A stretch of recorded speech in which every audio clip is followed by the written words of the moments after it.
जो अपनी प्रश्नमाला चल रही थी 3.3 गुणनखंड विधि द्वारा द्विघात समीकरणों का हल। तो अब जो अगला क्वेश्चन है मैं ले रहा हूँ, जो अपना क्वेश्चन नंबर 2 था उसका 7वां क्वेश्चन। ठीक है, बाकी आपने ट्राई किए होंगे, यही उम्मीद थी आपसे। चलिए मिलान कीजिए आप किस किस का सही है। तो ये जो क्वेश्चन है द्विघात समीकरण है, इसको गुणनखंड विधि से हल करना है। तो इसका तरीका क्या बताया था, बार वाली संख्या को गुणा करना है। 3 गुणा 2 कितना आ गया, 6। अब जो अंदर से संख्या है -2√6। अब 2√6 के ऐसे टुकड़े करने हैं कि गुणा करने पर तो 6 आए, जोड़ने पर ये आए। देखिए जैसे आपने a और a को मैं बोलूँ कितने होते हैं, तो आप बोलेंगे 2 है। ठीक है, अब अगर मैं बोलूँ √2 और √2 कितने होते हैं, तो ये भी क्या होंगे, जैसे 2a हो गया वैसे 2√2 हो जाएंगे। समझ में आई बात। तो इसके जो टुकड़े हैं वो हो जाएंगे √6 और √6, दोनों माइनस के। देखिए जोड़ेंगे ना, तो जैसे √6 a मान लेते हैं, तो -a और -a कितने हो गए, माइनस के 2a। वैसे √6 और √6 माइनस के दोनों, जोड़ेंगे तो हो जाएंगे माइनस के 2√6 हो गए। अब इनको गुणा करेंगे ना, √6 गुणा √6, तो रूट को रूट से गुणा करने पर क्या आएंगे, √36, और 36 का वर्गमूल क्या आता है, 6। ठीक है, वैसे भी आपको होता है √6 दोनों एक जैसी है, तो रूट हट जाएगा, 6 उत्तर आ जाएगा इसका। ठीक है, तो इसके जो टुकड़े हैं वो ये हो गए। मैं यहाँ लिख देता हूँ 3x² -√6x -√6x + 2 बराबर 0। इतनी बात आपको समझ में आ गई होगी। अब क्या करेंगे, कॉमन लेंगे। तो थोड़ा सा कॉमन लेना भी इसमें थोड़ी दिक्कत है। कैसे, जैसे आप देखना 3 को क्या लिख सकता हूँ, √3 गुणा √3 ऐसे लिख सकता हूँ। ठीक है, और 2 को क्या लिख सकता हूँ, √2 गुणा √2। ठीक है, और √6 लिखा हुआ है, इसको क्या लिख सकता हूँ, तो ये तो रूट में ही है, तो √2 गुणा √3, दोनों संख्या रूट में आएगी। ये तो विशेष प्रॉपर्टी आप जानते ही हो। √6 क्या होगा, √2 गुणा √3। अगर दोनों रूट की संख्या है तो रूट में ही गुणा होती है। ठीक है, अगर दोनों रूट की संख्या एक जैसी है दोनों, तो रूट हट जाता है, वह संख्या आ जाती है। जैसे √2 अगर रूट में गुणा होगी तो रूट में क्या आएगा, 4, और 4 का रूट क्या आ जाएगा, 2। अब जैसे √3 गुणा होगी तो रूट का 9 का मान कितना होता है, 3। तो समझ में आई बात। तो ऐसे ही देखो 3 का मतलब क्या है, √3 गुणा √3। चलो मैं इसको खोल के लिख देता हूँ, √3 गुणा √3x²। 6 का मतलब √2 गुणा √3x, 6 का मतलब √2 गुणा √3x, 2 का मतलब √2 गुणा √2 बराबर क्या है, 0। इसमें से कॉमन क्या आएगा, इसमें से कॉमन आ रहा है √3 और कॉमन आ रहा है x, तो कोष्टक में क्या बच जाएगा, √3x माइनस √2। ऐसा ही यहाँ पर आ जाएगा √3x माइनस √2। ठीक है, इसको मैं अगर सेम लिखूं तो तुलना कीजिए, तो √3x तो है, बच गया क्या, -√2, ये बाहर रह जाएगा। अगर ऐसे नहीं करो तो √2 कॉमन ले लीजिए, बराबर है 0। अब इस पूरी संख्या में से क्या कॉमन आएगा, √3x माइनस √2, तो यहाँ बच जाएगा √3x माइनस √2 बराबर 0। ठीक है, अब इसको रख देंगे, √3x माइनस √2 बराबर 0, √3x माइनस √2 बराबर 0। अब ये संख्या √3x बराबर √2 और x बराबर √2 बट्टा √3, ये सेम आएगा, ये भी क्या जाएगा, √2 बट्टा √3। तो इसके जो हल है वो दो एक समान हल आएंगे, √2 बट्टा √3, √2 बट्टा √3। तो यह जो क्वेश्चन है आपका दूसरे का 7वां, क्वेश्चन नंबर 2 है 3.3 का, उसका 9वां क्वेश्चन है। तो मैंने बताया था दो संख्या उनको कोष्टक में रख लीजिए। ठीक है, अब यहाँ वज्र गुणा कर लेंगे x + 3, और ये उधर चली जाएगी तो 2x माइनस 3, और ये उधर चली जाएगी तो 3x माइनस 7 गुणा x + 2। अब इसको गुणा करना तो आपने सीखा हुआ है कि x को इससे गुणा करेंगे तो 2x², x को 3 से गुणा करेंगे -3x। अब 3 की बारी, 3 को इससे गुणा करेंगे तो +6x, 3 को करेंगे -9। ऐसे इधर करना है, इसको इससे गुणा किया तो 3x² और 3 को 2 से गुणा किया तो +6x, -7 को गुणा किया तो -7x, और -7 को +2 से गुणा किया तो -14। सारों को एक तरफ ले आते हैं, 2x² -3x + 6x -9, चिन्ह बदल जाएंगे, -3x² -6x + 7x और प्लस 14 बराबर 0। ठीक है, यहाँ तक समझ में आ गया। अब देखें एक जैसी कौन कौन सी है, स्क्वायर देखते हैं पहले। 2x स्क्वायर प्लस का 3x स्क्वायर माइनस का, तो माइनस का x स्क्वायर बचेगा। अब x की बारी, 3x माइनस का 6x प्लस का, तो 3x हो गया। और कहाँ है x, ये रहा और ये रहा, तो यहाँ पर कितना -3x प्लस 6x यानी प्लस 3x बच गया, और यहाँ पर 1x यानी प्लस 4x। ठीक है, और अब संख्या की बारी, यहाँ 9 है और यहाँ 14 है। माइनस का 9 प्लस का 14 कितने, प्लस के 5 बराबर 0। एक्स स्क्वायर प्लस का रखें तो सारों के चिन्ह बदल देते हैं, तो x square minus 4x minus 5 बराबर 0। बाहर वाली संख्या को गुणा किया तो 5 आ रहा है, इधर 1 है तो 1 गुणा -5 माइनस का 5 और अंदर -4, इसके टुकड़े करने तो इसके टुकड़े हो जाएंगे -5 और +1, जोड़ेंगे तो -4, गुणा करने पर -5, तो x square minus 5x plus 1x minus 5 बराबर 0। यहाँ कॉमन क्या आ रहा है, x माइनस 5, और यहाँ कॉमन आ रहा है 1x माइनस 5 बराबर 0। इस पूरी संख्या में से क्या कॉमन आ रहा है, x माइनस 5 कॉमन आ रहा है, तो बच गया क्या, x प्लस 1 बराबर 0। ठीक है, अब इन दोनों को क्या करेंगे, 0 के बराबर रख देंगे, x माइनस 5 बराबर 0, x प्लस 1 बराबर 0।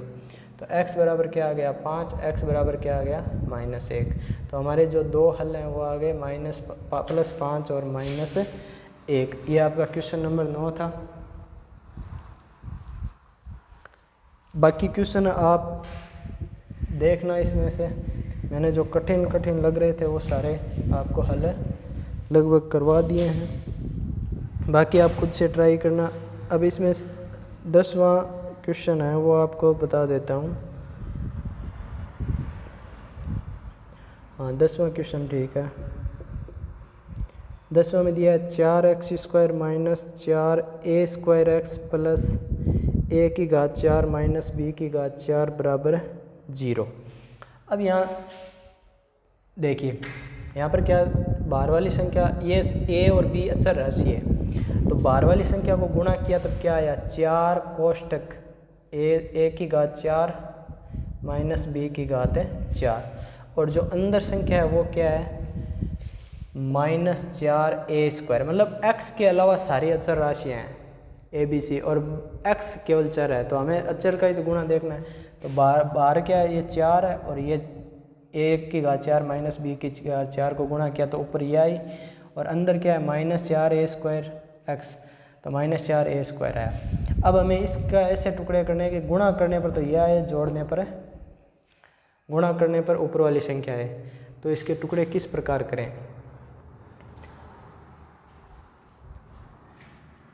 तो देखिए, अगर मैं इसको ऐसे लिख दूं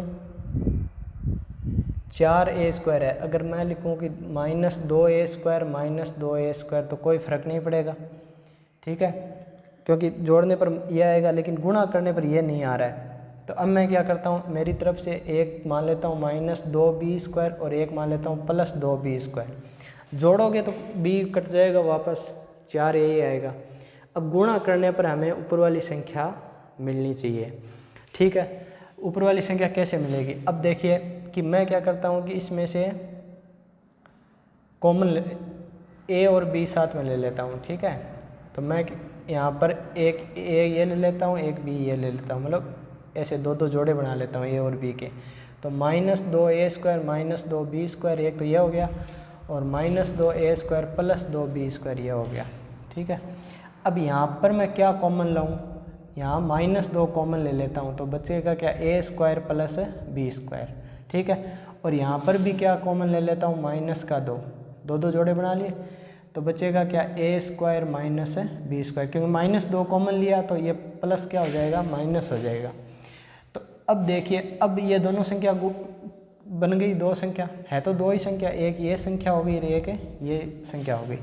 अब इन संख्या को जोड़ा तब तो यही आ रहा था, अब गुणा करके देखो, माइनस माइनस प्लस, 2 गुणा 2 4, ये जो फॉर्मूला बन गया a plus B, a minus B का फॉर्मूला क्या होता है, a square minus B square.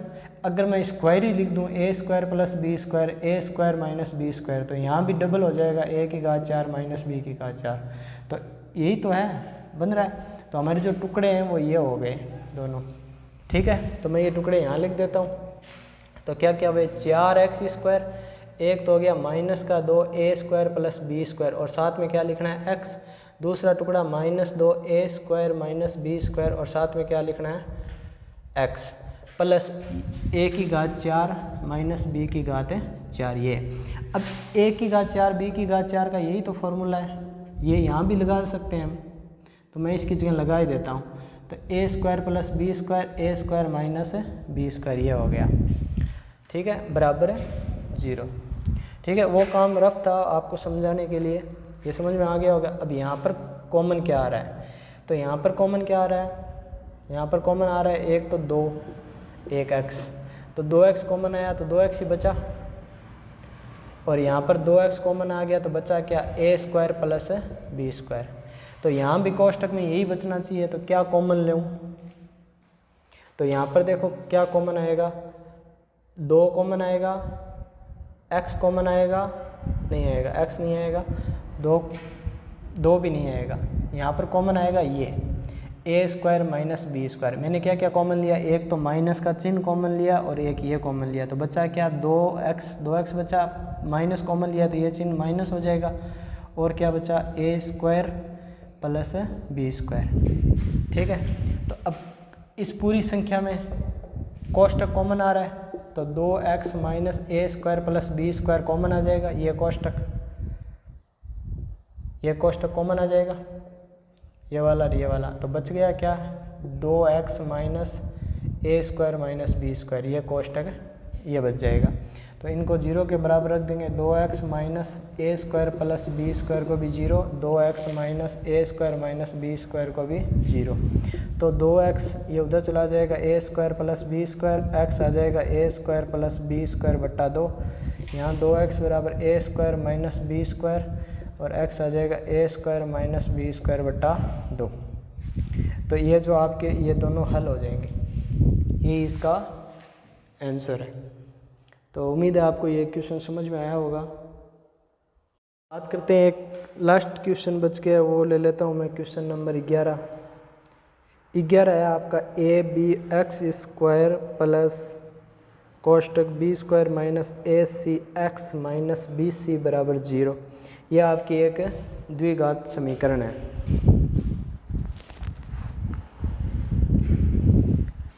अगर आपको कोई भी क्वेश्चन है वो अगर समझ ना आए तो आप क्या करना, वीडियो को रिवाइंड करके देखना, और वीडियो की जो स्पीड है वो कम करके ज़रूर देखना, तो आपको बिल्कुल समझ में आ जाएगा।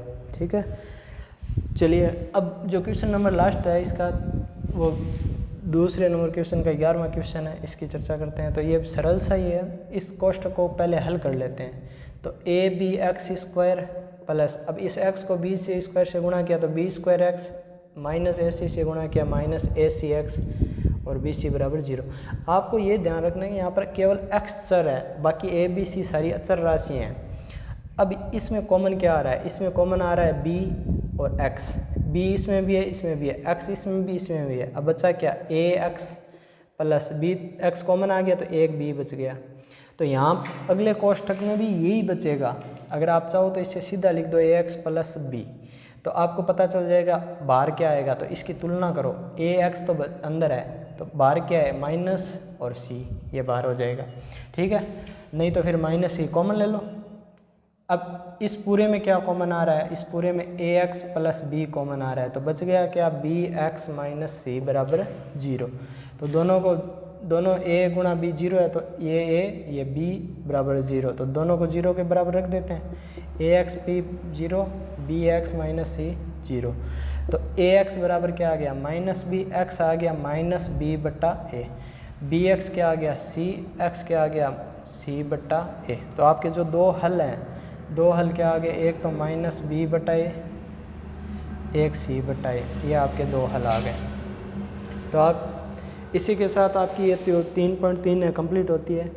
अगले वीडियो में हम मिलेंगे। आज ये वीडियो, अगले वीडियो में जो बात करेंगे वो 3.4, इसकी द्विघात समीकरण को हल करने की कितनी विधियाँ हैं, गुणनखंड विधि, ठीक है, और श्रीधराचार्य विधि और पूर्ण वर्ग विधि। तो अगले विधि की चर्चा हम, इसलिए मैं आपको समझा ही देता हूँ। पूर्ण वर्ग विधि, हमने गुणनखंड विधि पर चर्चा, क्वेश्चन किया 3.3 पूरी गुणनखंड विधि पर आधारित है। अगली क्वेश्चन प्रश्नावली हो पूर्ण वर्ग विधि पर आधारित है। तो पूर्ण वर्ग विधि है क्या, तो इस पर हम बात करेंगे। तो इस विधि को लगाने के लिए आपको दो बातें ध्यान रखनी है। पहली बात, ठीक है, पहली बात यह है कि एक्स स्क्वायर का गुणांक है वो आपको कितना भी हो, एक्स स्क्वायर का गुणांक 1 बनाएंगे,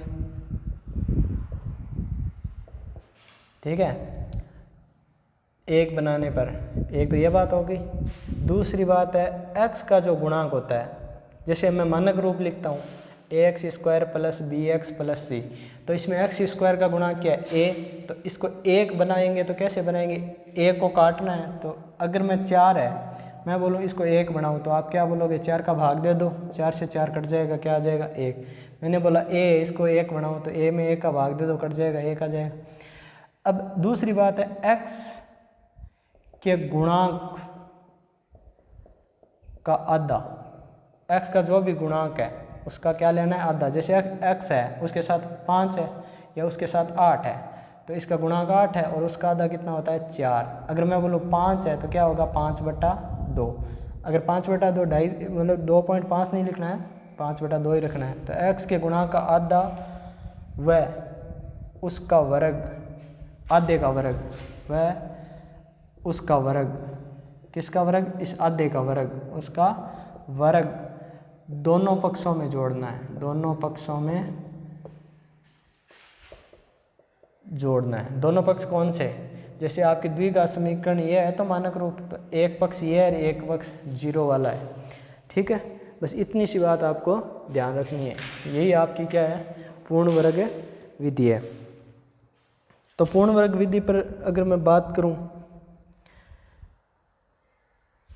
जैसे 3.4 है, प्रश्नमाला 3.4 है, उसका मैं क्वेश्चन की बात करूं, कोई भी क्वेश्चन ले लेता हूं। जैसे पहला क्वेश्चन है 3x square minus 5x plus 2। पहले का पहला है पूर्ण वर्ग विधि विधि द्वारा इसको हल करना है। तो इसमें दो बातें हैं, दोनों बातें आपको याद करनी है और बोर्ड के एग्ज़ाम में मतलब चूंकि करके ये दोनों बातें यहाँ पर लिखनी है। चूंकि करके लिख दो या फिर ऐसे लिख दो कि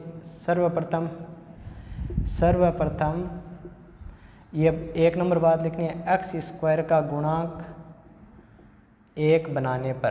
अब 1 कैसे बनाएंगे, बनाने पर 1 कैसे बनाएंगे, तो इसके गुणा में कितना है, एक्स स्क्वायर के 3 है, 3 को हटाना है। 3 कैसे हटेगा, 3 का भाग देने पर। तो सभी में 3 का भाग दे दो, इसमें 3 का भाग दोगे, है ना, बनाने पर, यानी 3 का भाग दोगे। भाई 3 को हटाना है, 3 का भाग 4 होता तो 4 का भाग, तो 3 का भाग देने पर यहाँ पर आ जाएगा एक्स स्क्वायर। यहाँ 3 का भाग नहीं जाएगा तो 5/3 ही रह जाएगा, यहाँ 3 का भाग नहीं जाएगा तो 2/3 रह जाएगा, और 0 में किसी का भी भाग दे दो 0 ही आता है, ठीक है। अब दूसरी बात क्या था, अब x का गुणांक, x का गुणांक क्या है, x का गुणांक -5/2, यही है x का गुणांक। तो x का गुणांक -5/3 का आधा, तो इसका आधा, जैसे 5 का आधा कैसे करोगे, 5/2, तो 5/3 का आधा कैसे करोगे, बट्टा में 2 लगाना है तो 2 इस 3 के गुणा में आ जाएगा, तो 5/6 हो जाएगा 5/3 का आधा। समझ में आई। जैसे 7/3 का आधा कैसे, 7/4 का आधा कैसे करें, तो बट्टा में 2 और लगा दो, 7/8 ये हो जाएगा, ठीक है। तो -5/3 का आधा क्या हो गया, -5/2 बट्टा में चला जाएगा, तो 5/6 हो गया इसका आधा। तो का आधा वह उसका वर्ग, तो वर्ग क्या हो गया, -5/6 का होल स्क्वायर, ये हो गया उसका वर्ग दोनों पक्षों में जोड़ने पर, ठीक है। अब दोनों पक्ष कौन से हो गए, एक ये एक उधर वाला, तो 3x स्क्वायर -5x प्लस 2, इधर भी जोड़ देंगे, प्लस क्या था -5/6 का होल स्क्वायर, इधर भी जोड़ देंगे 0 प्लस -5/6 का होल स्क्वायर, दोनों पक्षों में जोड़ दिया मैंने, ठीक है। अब ध्यान रखना, अब क्या करना है, कौन कौन से पद लेने, एक एक्स वाला, एक एक्स वाला, एक्स के दोनों पद ले लिए और एक जो हमने जोड़ा, ये पद तो इधर रखने हैं बाकी उधर। तो कौन कौन से रखने, एक तो एक्स स्क्वायर वाला, एक जो एक्स है वो वाला, एक जो हमने जोड़ा, क्या जोड़ा हमने, प्लस माइनस 5/6 का होल स्क्वायर, ये इधर रखना है बाकी उधर जाएंगे। तो ये जीरो में जोड़ेंगे, कोई 0 + 5 5 ही होता है, वैसे ये हो जाएगा -5/6 का होल स्क्वायर। अब इधर कौन बच गया था, ये 2 बच गया था, ये उधर चला जाएगा -2। यहाँ तक सबको समझ में आ गया। अब इसको हल कैसे करेंगे, तो इसको हल कर लेते हैं। ये तो हो गया 3x, देखिए अब ये पूर्ण वर्ग बन गया एक तरीके से। अब इसको लिखना कैसे, लिखने का तरीका देखिए, समझिए। यहाँ पर 3x² - 5x प्लस -5/6 का होल स्क्वायर बराबर -5/6 का होल स्क्वायर -2। ये मैंने सवाल यहाँ ऊपर उतारा है वापस, ठीक है। यहाँ तक तो आपको समझ में आ गया होगा, अगर उतार लीजिए आप, ठीक है, मैं मिटो रहा हूँ, ठीक है। यहाँ तक तो कोई दिक्कत नहीं है। अब यहाँ देखिए, यहाँ पर क्या करना है, देखिए ये संख्या लेनी है, यहाँ 3 तो हट ही गया था ना, ये 3 तो हमने हटा ही दिया था, ठीक है, ये 3 तो हटा ही दिया था। अच्छा यहाँ गड़बड़ हो गई, ये 5/3 था, ठीक है, सॉरी गड़बड़ हो गई, यहाँ पर 5/3 था, यहाँ 2/3 था, ठीक है, ये 5/3 था, यहाँ 2/3 था, ठीक है। और कोई गड़बड़ नहीं है। ये मैंने जो समीकरण है ऊपर वाली उतार ली थी, ये वाली लेनी है, यहाँ तक तो कर ही लिया था हमने। फिर x का गुणा ये हो गया 2/3, बाकी ठीक है। हाँ, इस साइड 5/3 और 2/3 ये रख देना, ठीक है, और ये 2/3 उधर जाएगा तो -2/3, ठीक है, यहाँ तक कोई दिक्कत नहीं है। अब इसमें क्या लिखना है, देखिए एक कोष्टक लगाएंगे ऐसे, ये जो स्क्वायर वाले पद हैं, ये वाला और ये वाला, जो स्क्वायर वाले पद है वो यहाँ रख देने x, और ये क्या है -5/6, ठीक है, और चिन्ह इसका ही आएगा, माइनस का चिन्ह आ गया, ठीक है, बराबर इधर क्या हो गया, अब इसका वर्ग कर लेते हैं, माइनस का वर्ग प्लस हो जाता है, 5 का वर्ग 25 और 6 का वर्ग 36 और माइनस का 2/3, ठीक है। तो इधर तो अपना हो गया x - 5/6 का होल स्क्वायर, इधर क्या आ जाएगा, इसको हल करते हैं तो 36 लघुत्तम आ गया, तो 25 - 36, बार 3 36, बार दूनी 24, तो x - 5/6 का होल स्क्वायर, अब इधर आ गया 1/36। अब हम लेंगे वर्गमूल, तो इसका वर्गमूल लेना है और इसका भी वर्गमूल लेना है, तो इसका तो बाहर आ जाएगा x - 5/6, लेकिन यहाँ पर जो बाहर संख्या आएगी वो प्लस और माइनस दोनों की आएगी। 1/36 का वर्गमूल क्या होता है 6 और 1 का होता है 1, ठीक है। हाँ, ये प्लस माइनस कैसे आया, जैसे मैं भाई -2 गुणा -2 कितना होता है 4, और 2 गुणा 2 कितना होता है 4। अगर मैं इसका रूट लूँ तो आप बोलोगे 2 क्यों, यहाँ तो -2 था, और अगर इसका लूँ तो क्या होगा 2, यहाँ तो +2 था, मतलब 2 माइनस और प्लस दोनों को गुणा किया तो उत्तर 4 ही आता है। तो वर्गमूल जब भी संख्या का, यहाँ तो वर्ग था पहले से, तो वो संख्या चाहे माइनस आए या कुछ भी आए प्लस की हो जाएगी, ठीक है। तो ये +-6, अब ये उधर चला जाएगा, x 5/6 उधर चला जाएगा, 5/6 प्लस का और प्लस माइनस 1/6। अब आपके 2 उत्तर आएंगे, 2 उत्तर कौन कौन से आएंगे, एक बार तो हम पॉजिटिव चिन्ह लेंगे और एक बार हम लेंगे नेगेटिव चिन्ह, ठीक है। तो x के 2 मान कौन से आएंगे, x बराबर एक बार तो मैं ले लेता हूँ प्लस का साइन, और x बराबर एक बार ले लेता हूँ माइनस का साइन। तो यहाँ पर लघुत्तम तो 6 ही आएगा, तो ये हो जाएगा 6/6 1, और यहाँ पर लघुत्तम 6 आएगा, 5 - 1 4/6 2/3, ठीक है। तो ये आपके x के मान हो गए। तो आपके जो हल है इस समीकरण के वो क्या हो गए 1 और 2/3। तो ये आपकी पूर्ण वर्ग विधि थी। चलिए इस विधि पर आप जो क्वेश्चन है वो करना, और बाकी क्वेश्चन की चर्चा हम अगले वीडियो में करेंगे, ठीक है। धन्यवाद। इस पर कुल मिलाकर काफ़ी क्वेश्चन है जो आपको ट्राई करने हैं, ठीक है।